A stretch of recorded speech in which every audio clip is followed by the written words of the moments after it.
믿으면 능력이 나타나 모든 것이 일어날 수 있게 되죠. 참 선한 것이 여기 일어나네. 어두움을 물리치는 빛이 있네. 능력 힘입어 난 두렵질 않네. 참 선한 것이 여기 일어나네.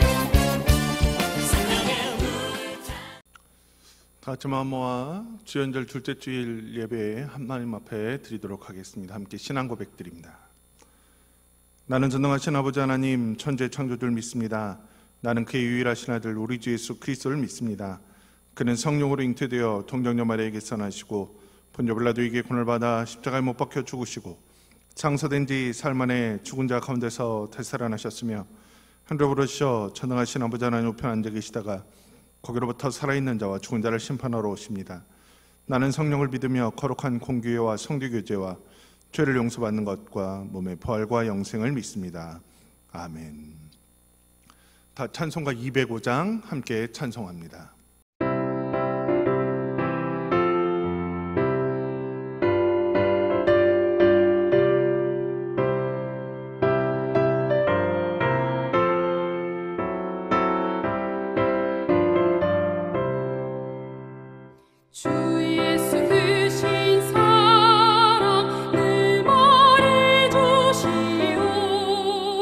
나 항상 듣던 말씀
기도합니다.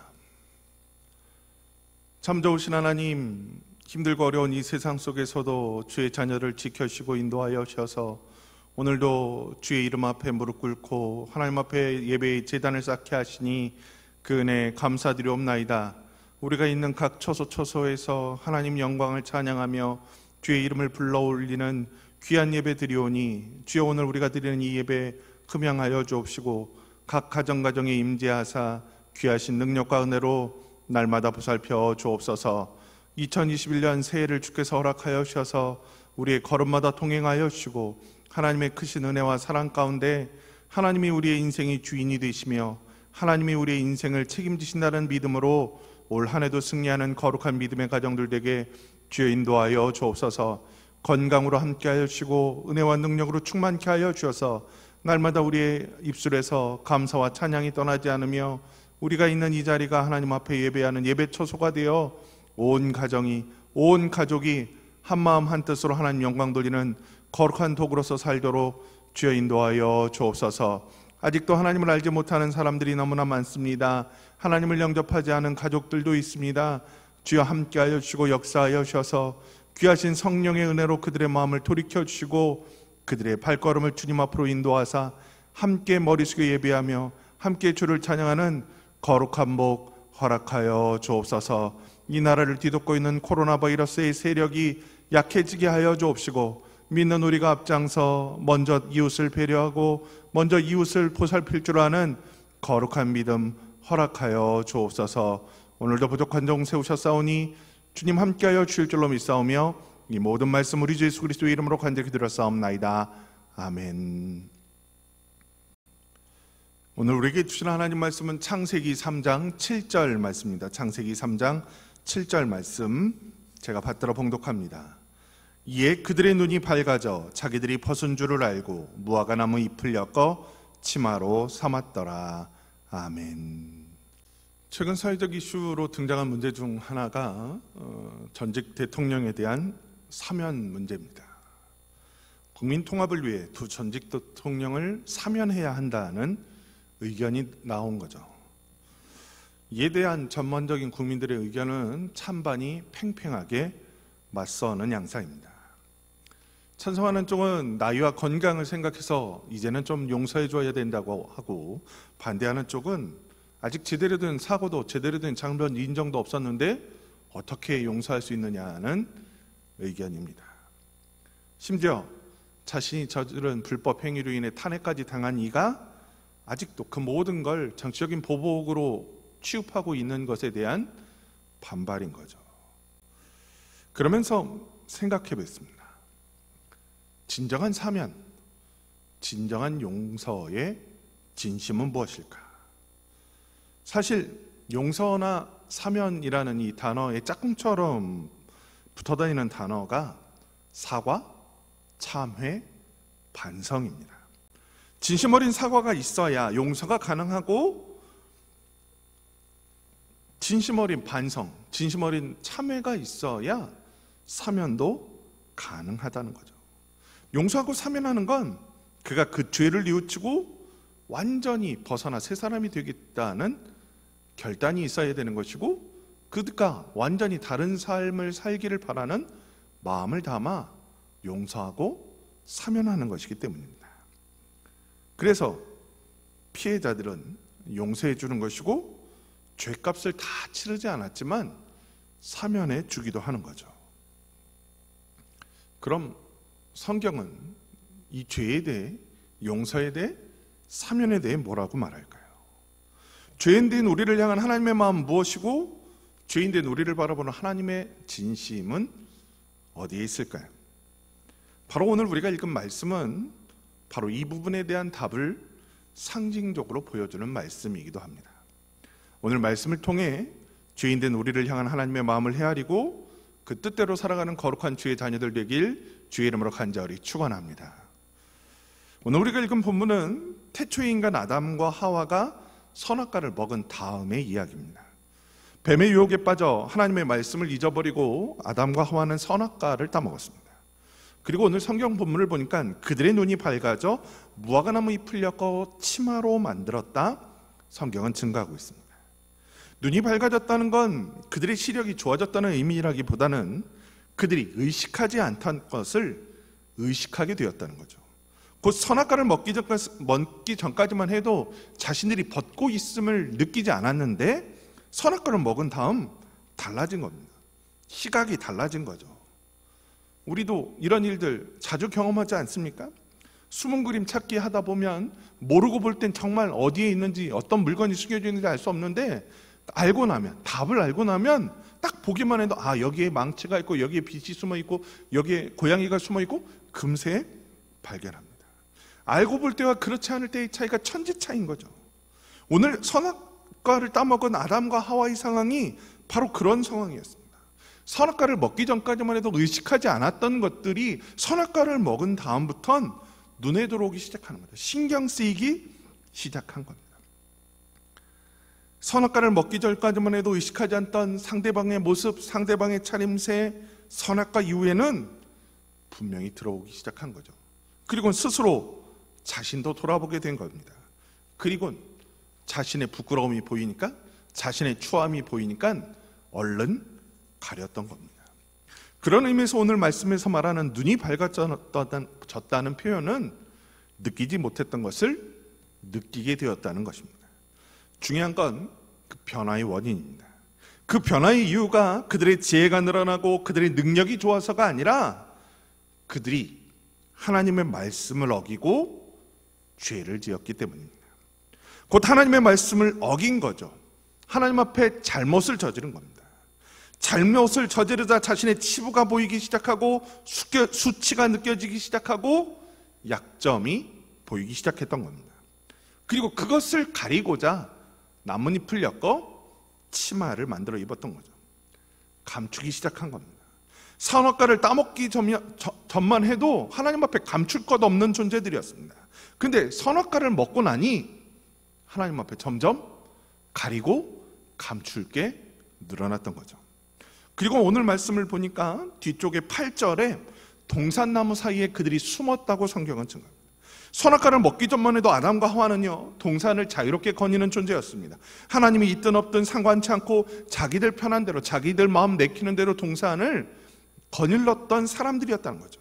먹고 싶은 건 마음껏 먹고 누구의 시선도 의식하지 않았고 생활했던 존재들이 바로 아담과 하와였습니다. 근데 하나님과의 약속을 어기고 선악과를 먹고 나니 이제는 당당히 나서는 존재가 아니라 숨는 존재가 되었습니다. 당당히 나서지 못하고 시선을 피하고 몸을 숨기는 존재가 된 거죠. 이는 자신들의 허물을, 자신들의 잘못을 감추려 했음을 보여주는 겁니다. 그럼 그들의 이런 행동이 그들의 잘못이나 그들의 수치를 가릴 수 있었을까요? 그렇지 않았습니다. 그들이 아무리 좋은 옷을 만들어 입은들 그들의 잘못을 감출 수 없었고, 그들이 아무리 철저히 숨은들 창조자 하나님의 시선에서 벗어날 수 없었기 때문입니다. 결국 하나님은 범죄한 그들을 불러 하나님 앞에 세우시고 그들의 잘못을 지적하신 후 그들에게 벌을 내리시고 그들을 동산에서 추방시켰다, 성경은 증거합니다. 주목하는 것, 하나님께서 그들을 동산 밖으로 추방하면서 그냥 내버리신 것이 아니라 그들에게 가죽옷을 입혀보냈다, 3장 21절 말씀은 증거하고 있다는 겁니다. 오늘 창세기 3장에 두 종류의 옷이 등장합니다. 하나는 아담과 하와가 선악과를 따먹은 후 벗은 것을 알고 만든 나뭇잎으로 엮은 치마고, 다른 하나는 범죄한 아담과 하와가 하와를 동산 밖으로 추방하시면서 하나님께서 직접 지어주신 가죽옷입니다. 주목할 건 두 옷이 전혀 다른 목적으로 만들어졌다는 거죠. 첫 번째 옷은 자신의 치부와 잘못을 감추는 용도로 만든 것이고, 자신의 수치심, 허물을 가리는 수단으로 만든 옷입니다. 반면 하나님께 지어주신 가죽옷은 보호의 의미를 담고 있습니다. 하나님께서 그들의 인생에 주시는 최소한의 안전장치요, 보호수단인 거죠. 첫 번째 옷의 재질은 나뭇잎이었습니다. 어떤 나뭇잎이요? 나뭇가지를 잘라 모아 만든 나뭇잎으로 만든 옷이라는 겁니다. 이는 임시 방편일 수밖에 없었던 거죠. 나뭇잎은 시간이 지나면 마르고 떨어지게 되기 때문입니다. 이는 인간이 만든 최초의 옷이 그때의 위기를 넘기기 위한 임기응변 수단이었음을 보여주는 겁니다. 이는 동시에 인간의 한계를 보여주는 것이기도 하죠. 인간의 손으로 만든 것의 한계, 시간이 흐르면 그 능력이 사라지고 그 가치가 떨어지는 한계를 보여준 겁니다. 반면 하나님이 직접 지어주신 가죽옷은 인간들이 만든 것에 비해 반영구성을 가지고 있습니다. 가죽이라는 재질의 특성이 관리만 잘하면 수십 년도 충분히 사용할 수 있기 때문입니다. 가만히 생각해 보면요, 하나님께서 아담과 하와를 동산에서 추방시키시면서 그들에게 가죽옷을 만들어 입히실 이유가 없었습니다. 아니요, 오히려 그들을 벌거벗겨 세상에 내쫓았어야 맞습니다. 왜냐하면 그들이 하나님과 했던 약속을 어겼기 때문입니다. 어기기만 한 것이 아니라 핑계대고 변명했습니다. 책임을 회피하고 전가했습니다. 스스로 뉘우치고 참회하는 모습을 먼저 보였던 것이 아니라 마치 오늘의 일이 하나님이 자초하신 일이라는 것처럼 변명하고 전가했던 거죠. 하나님께서 아담을 불러 네가 선악과를 먹었냐 물으셨을 때 아담이 내놓은 답이 하나님이 주셔서 나와 함께 있게 하신 여자, 그 여자가 나무 열매를 내게 주므로 내게 먹었나이다. 아담이 답했기 때문입니다.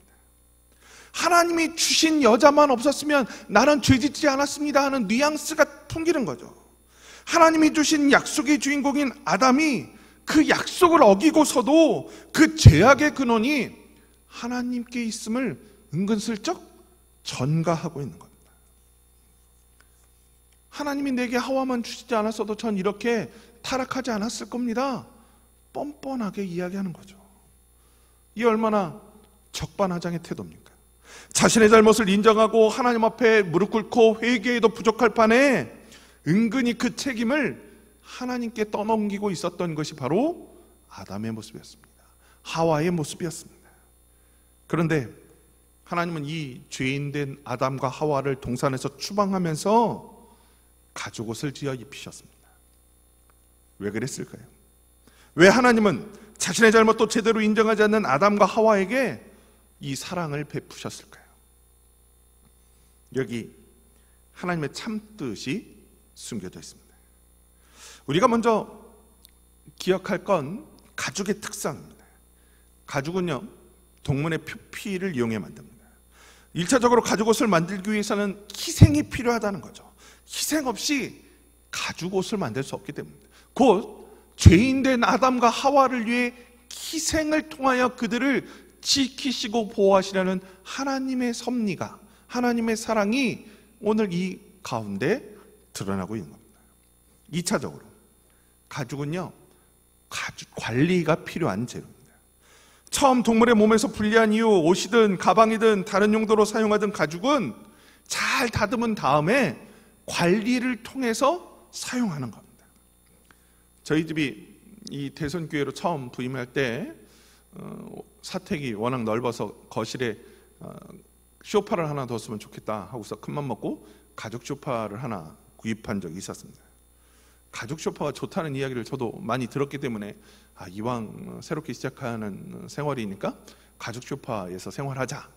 근데 실제로 사용해 보니까요, 한 5, 6년밖에 못 썼어요. 구입해서 한 2, 3년 됐을 때 이미 군데군데 찢어지기 시작했고 5, 6년 지나고 나니까 너무 많이 망가져서 집안에 두고 쓰기가 조금 부족해 보였습니다. 그래서 최근에 바꿨죠. 그러면서 생각하길 내가 속아서 샀나 보다, 내가 좋지 않은 물건을 샀나 보다 생각했었죠. 근데 나중에 새로운 소파를 구입하면서 검색하다 보니까 가죽 소파가 관리를 해줘야 되더라고요. 적어도 한 달에 한 번은 닦아주고 이 가죽 소파를 관리하는 왁스나 기름칠을 해서 이게 소파가 가죽이 잘 유지할 수 있도록 계속해서 관리해 줘야 된다는 거예요. 그러면 10년, 20년, 30년도 충분히 쓸 수 있다는 거죠. 저는 그냥 가죽이면 다 되는 건 줄 알고 가죽이면 그냥 튼튼한 걸로 생각했는데 관리해 줬어야 된다는 겁니다. 마찬가지입니다. 하나님께서 아담과 하와에게 가죽옷을 지어 입히신 이유는 그들이 그저 마음 내키는 대로 그저 욕심대로 살라는 뜻이 아니라 관리하면서 살피면서 살라 가죽옷을 입혀주셨던 겁니다. 처음 하나님께 에덴을 허락받았을 때 아담과 하와는 관리하지 못했습니다. 흥청망청 자신들의 욕망이 이끄는 대로 살았고, 그러다 뱀의 유혹에 넘어가 결국 낙원에서 쫓겨나는 운명이 되었죠. 마치 그들이 처음 만든 나뭇잎 옷처럼 그들을 영원토록 지켜주고 보호해줄 것 같던 에덴 동산의 삶이 일장춘몽이 되어버리고 만 겁니다. 왜요?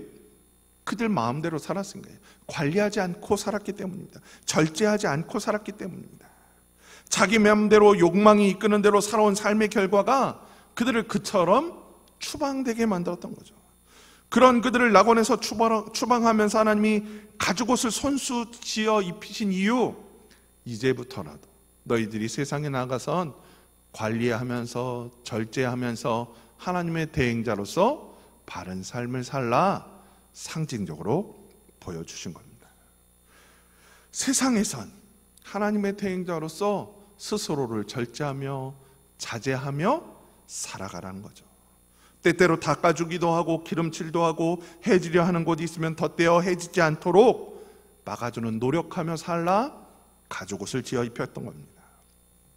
그렇게 관리하며 살면 그 가죽옷이 영원토록 그들을 지키고 보호하는 도구가 될 수 있지만, 그들이 관리하지 않으면 아무리 튼튼한 가죽옷이라 할지라도 얼마 지나지 않아 낡고 해져서 못 입게 될 것이다 상징적으로 경고해 주신 겁니다.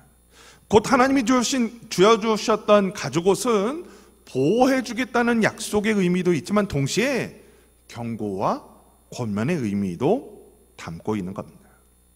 이는 이 시대를 살고 있는 우리 성도들에게도 아주 중요한 의미입니다. 갈라디아서 3장 26, 27절은 그리스도로 말미암아 구원을 얻은 우리를 가리켜 이렇게 고백하고 있습니다. 너희가 다 믿음으로 말미암아 그리스도 예수 안에서 하나님의 아들이 되었으니 누구든지 그리스도와 합하기 위하여 세례를 받은 자는 그리스도로 옷 입었느니라. 아멘. 세례받은 자는 그리스도로 옷 입었다고 성경은 증거합니다. 우리 모든 성도들이 세례를 받았으니 우리 모두는 그리스도로 옷 입은 자들입니다. 오늘 말씀으로 치면 하나님이 지어주신 가죽옷을 입은 존재들인 거죠. 하나님께서 우리에게 그리스도로 옷 입혀주신 건 우리 마음대로 살라는 게 아닙니다. 우리 생각대로 우리 욕심대로 살아도 지켜주고 보호해 주겠다는 말씀이 아닌 거죠. 면죄부가 보호막이 아니라는 겁니다. 하나님이 새 옷을 허락하신 건 거룩한 하나님의 말씀대로 살라는 거룩한 명령이고 인도인 겁니다. 거룩한 하나님의 뜻을 세상에 펼치라는 거룩한 상징인 거죠. 그리스도로 옷 입었으니 내가 아닌 그리스도를 세상에 드러내라는 명령인 겁니다. 명령. 나는 부족하니까, 나는 연약하니까, 나는 죄로 물든 존재니까 내가 아닌 나를 구원하시고 내 죄를 속량하기 위해 피 흘리신 예수님을 드러내며 살라 우리에게 명령하고 있는 거죠. 그것이 가죽옷을 지어주시고 그리스도로 옷 입게 하신 하나님의 진심인 겁니다.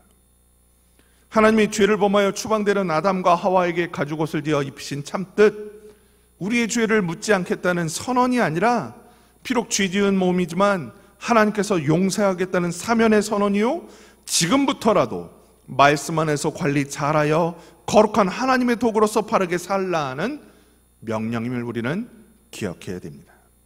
때문에 하나님이 지어주신 가죽옷을 입은 우리는, 그리스도로 새 옷을 입은 우리는 더 절제하고 더 조심하며 더 경계하고 더 철저히 살아야 되는 것입니다. 그것이 예수 그리스도의 피로 우리의 죄를 씻어주신 하나님의 참뜻이고 하나님의 진심입니다. 2021년 새해 하나님이 지어주신 옷을 입고 하나님의 자녀로서 부끄럽지 않고 당당한 인생을 사는 거룩한 그리스도의 증인들 되시기를 우리 주 예수 그리스도의 이름으로 간절히 축원합니다. 기도하겠습니다. 부족하고 연약한 우리를 위해 귀한 옷 지어주시고 그 옷을 통하여 우리를 지켜주시고 보호하여 주신 하나님 은혜를 감사합니다. 죄 많고 연약한 우리들의 그 모든 죄 거룩한 피로 씻어주시고 새 옷을 지어 입혀주셔서 구원의 영광 가운데 나아가게 하셨사오니 그 입혀주신 하나님의 그 뜻 헤아려 날마다 우리의 삶을 관리하고 날마다 우리의 삶을 돌봐 하나님 뜻에 합당한 온전한 죄 증인들로 살도록 인도하여 주옵소서. 욕심대로 욕망대로 사는 인생 아니라 말씀대로 주 뜻대로 순종하여 하나님 영광만 높여드리는 온전한 주의 증인들 되게 인도하여 주옵소서. 이 모든 말씀 우리 주 예수 그리스도의 이름으로 간절히 기도하옵나이다. 아멘. 다 찬송가 374장 부르시면서 하나님 앞에 준비한 예물 봉헌하는 시간 갖겠습니다.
기도합니다.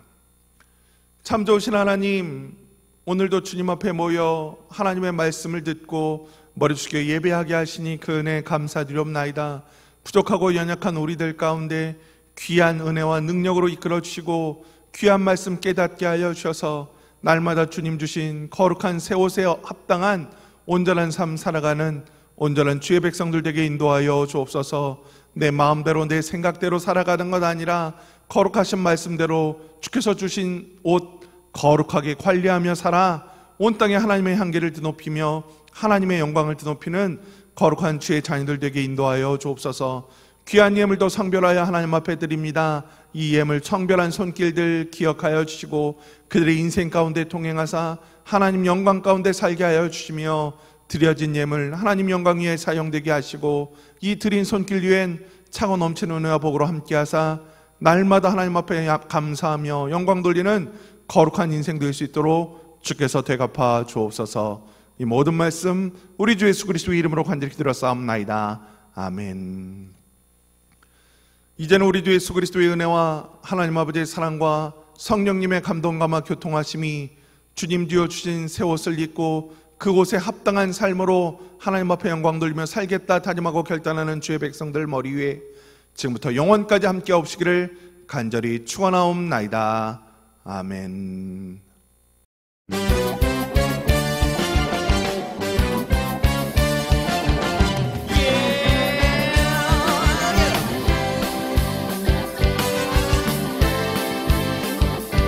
성령님이 임하시면 능력이 나타나 모든 것이 일어날 수 있게 되죠. 참 선한 것이 여기 일어나네. 어느 우물 물리치는 빛이 있네. 능력 힘입어 난 두렵질 않네. 참 선한 것이 여기 일어나네.